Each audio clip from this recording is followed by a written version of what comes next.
All right, so now we're going to set budgets and submit the campaign. And that's a couple of steps in one video. It's actually a very simple process. So we're going to combine those two together. So when it's time to launch a new campaign, so your site's been approved and you're able to run ads. Obviously you've already uploaded ads if you want to use those. But you can just click on launch new campaign and determine which type of campaign you're going to run.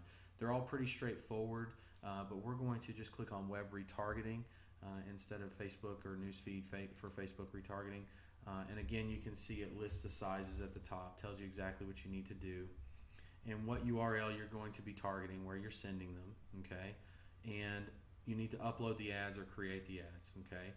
If they're already created, you'll see them in here. You can select them, pre-select them, that kind of a thing.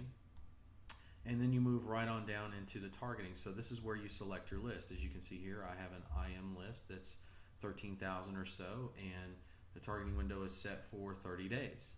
So if I only want to target them for 30 days, then that's what I choose, okay? All right. Campaign details.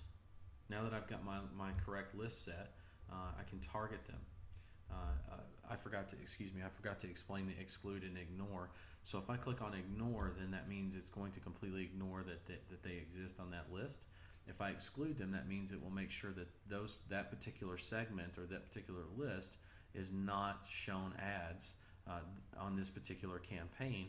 And if I click target, then you're going to see that when I do that it's going to target them. Okay, so now if I click on, for example, if this isn't say all visitors, so if I had multiple lists, I'd be able to target one list and it'd only be a fraction of all visitors.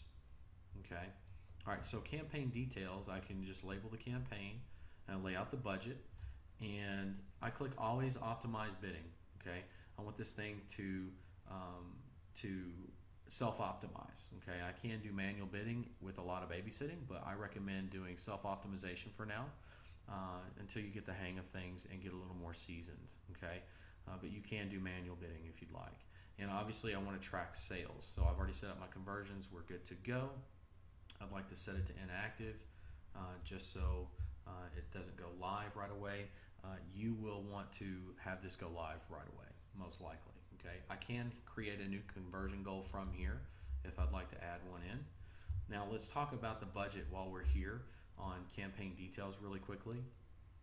The budget depends on the levels of traffic you're receiving. For example, everything is served on a CPM basis, which means cost per mil. Okay, mil being 1,000 impressions. So if it's $1 per CPM for retargeting, which with Perfect Audience is somewhere in the neighborhood of 50 cents to all the way up to $2.50, depending on, again, your market and how often they're retargeted, etc. So for a good sized campaign, I would say for every 1,000 visitors you have, expect to spend somewhere in the neighborhood of $1 to $2 per week to retarget them for a week's worth of time. Okay, so for every 1,000 visitors, you're going to be paying about anywhere from $5 to $10 for the whole month of retargeting, if that makes any sense. So if you wanted to target 10,000 visitors, then make that $50 to $100 budget for the entire month to retarget.